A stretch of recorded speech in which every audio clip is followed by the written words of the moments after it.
Ward number 8 સિંઘણપોરની Laxmi Nagar સોસાયટીમાં છેલ્લા 3 મહિનાથી ડ્રેનેજ લાઇનના કામને કારણે રહીશો નરકાઘાર જેવી સ્થિતિ ભોગવી રહ્યા છે।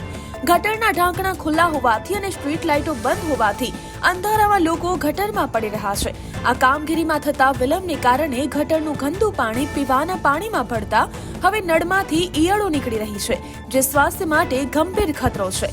સ્થાનિક કોર્પોરેટરોને વારંવાર લેખિત અને ઓનલાઈન રજૂઆત કરવા છતાં તંત્રની કામગીરી અત્યંત ઘોકડઘાયની ગતિએ ચાલી રહી છે। તંત્રની આ લાપરવાહીને કારણે રહીશોમાં ભારે આક્રોશ છે અને તેઓ વહેલી તકે આ સમસ્યાના ઉકેલની માંગ કરી રહ્યા છે। મારા ઘરમાં જે પાણી અમે મોટર ચાલુ કરીને સવારે ભરીએ ને ત્યારે એના અંદર પાણી ભરે ને ત્યારે એમાં લાલ કલરના નાના નાના કીડા આવે છે। આ વોટરમાં અમે પાણી ભરી રહ્યા કર્યું છે। આજે સવારે અમે ફોટો બી પાડ્યો છે। જે અમે પાઇપથી ચાલુ કરીએ ને પાણી નળમાંથી પાણી આવે એમાં પાઇપ લગાવીને રાખેલી છે અને પાઇપમાંથી જ્યારથી એવું પાણી આવે લાગ્યું ત્યારે અમે એના પર સુતારો કપડું બાંધીને મૂકેલું છે, એટલે અમારે જ્યારે પહેલાં કીડા નહીં આવે એટલા માટે ખાલી એનો બીજો કોઈ નિકાલ તો લાવી નહીં શકું। આજે સવારે રૂમાલ ખોલ્યો તો એના અંદર કેટલા બધા અહીંયા છે તમે ગણીને જોઈ શકો। ફરિયાદ કરી તમે કોઈને અહીંયા?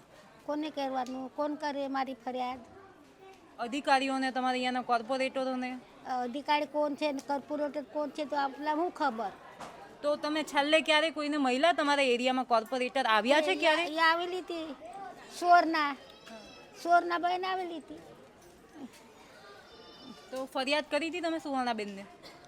તો આંખને જોઈ માસી કે સારું થઈ જાય કે તમે આવજો કે પ્રભુને તો આવજો કે એમ કીધું તો કાં જવાનું? મને જવાશ નહીં તો કાં જવાનું? અમારા ઘરની આગળ ઘણા ટાઈમથી છેલ્લા અઠવાડિયાથી ગટરનું પાણી ઉભરાય છે। સ્ટ્રીટ લાઇટ 2 મહિનાથી બંધ છે। રોડનું કામ કાચબાની જેમ ધીમી ગતિએ ચાલે છે। તો તમે આવો અને આને કંઈક ફરિયાદ કરો ને સોલ્યુશન લાવો। અહીંયા આવતા ધ્યાનમાં આવ્યું કે પાણી કેટલા ટાઈમથી એસએમસીના અધિકારીઓ પણ મહેનત કરે છે, પણ પાણી છતાંય ભરાય છે। સ્ટ્રીટ લાઇટ બંધ હોવાના કારણે રાત્રે આખી સોસાયટીમાં અંધારું રહે છે અને લોકોને ચાલવામાં મુશ્કેલી પડે છે। બીજું કે આ ઘર આજુબાજુના 4-5 ઘરના વ્યક્તિઓ બીમાર હતા। પેલા માસી બીમાર હતા, એને બાટલા ચડાવવા પડ્યા। આ છોકરાને દાખલ કરવા પડ્યો। 3 ઘર મૂકીને આ બાજુનું ઘર છે એ છોકરાને દાખલ કરવા પડ્યો, છતાંય તંત્ર જાગતું નથી કે નહીં। આપણા કામ ચાલે છે, 3 મહિના તો થઈ ગયા। 3 મહિનાથી કુંડી ખુલ્લી જ છે? હા, ખુલ્લી જ છે, હમણાં બી ખુલ્લી જ છે। જોજો તમે। બરાબર છે। ફરિયાદ કરી તમે? મેં કોને ફરિયાદ કોઈ બેટા પહેલાં આવે ચાલ્યા જાય। આનંદ પાર્ક છે, આ રશ્મિ છે। 3 મહિના પહેલાં સ્થાનિકમાં તમારા સ્થાનિક લોકોમાંથી લેખિતમાં ફરિયાદ આવી હતી। તમે એમ કહો છો 1 મહિનો થયો। 3 મહિના પહેલાં ફરિયાદ આવી હતી કે આ વિસ્તારમાં સ્ટ્રીટ લાઇટ નથી, ગટરનું કામ ચાલે છે। તો હું એમ કહું છું કે તમે સ્ટેપ બાય સ્ટેપ કામ કરે છે। બેન, મારી વાત સાંભળો। જો આ ફરિયાદ જેને આપી છે ને એ ખોટી પડે। ઓછામાં ઓછું મહિનો દિવસ ઓછામાં ઓછું લાઇટ બંધ છે। આ સ્ટીલ લાઇટ જેટલા બી છે ને વાયર ખેંચાયેલા છે। તો નવા અને અમે જેડોને બી મેં રજૂઆત કરી પોતે, અને જેડો પણ સાઇટ પર આવેલા પોતે છે ને બધું એ કરીને એને જેડોને બી મેં રજૂઆત કરેલી છે કે ભાઈ અમારે છે ને કેબલ નાખી દો તમે તાત્કાલિક, કે એમ કે એ લોકો એમ કહે છે જેડો કે ભાઈ આપણે છે ને એ લોકોનું કંઈ પોસિબલ હોય ને કે કોન્ટ્રાક્ટ સિસ્ટમ ન હોય કે એવું કંઈ એમાં તો એમ કે આપણે મેં હમણાં 4 દિવસ પહેલાં જ કીધું હતું અને કોર્પોરેટર પોતે વિઝિટ પર બોલાયેલા હતા એમને કે ભાઈ તમે એ કરી દો એમ કે, તો એમને હા કીધું છે।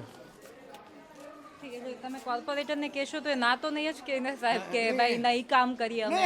કામ જે સમયે થવું જોઈએ એ સમયે થવું જોઈએ। અત્યારે આ તમારી આખી પબ્લિક છેલ્લા 3 મહિનાથી હેરાન છે। ખોટું બોલે છે। ઓકે, એટલે આ જે પબ્લિક છે બધું ખોટું બોલે છે? પૂછો મને જે અહીંયા રહેતા હોય। પેલા બેનને ફ્રેક્ચર થયું, એક્સિડન્ટ થયું, પેલા બેનને હું મળીને આવી, એમને પ્લેટ નખાવી, એ ખોટું બોલે? સિસ્ટર, મારી વાત સાંભળો। જો કદાચ આપણે છે લાઇટ બંધ છે બરાબર, એ પોતપોતાનો ઘરનો એક સાહેબ કે પોતપોતાનો ઘરનો અડધો કલાક લાઇટ બાળી નહીં શકે, કલાક બાળી નહીં શકે, તો લોકો મને શું જવાબ આપે છે બેન? એ તો અમારે એમ કે લાઇટ બિલ પડે એમ કે એવા। એટલે સહકાર અમુક લોકોનો સહકાર નથી, બાકી અમારો છે ને લોકોનો સહકાર સારો જ મળી રહેલો છે મને।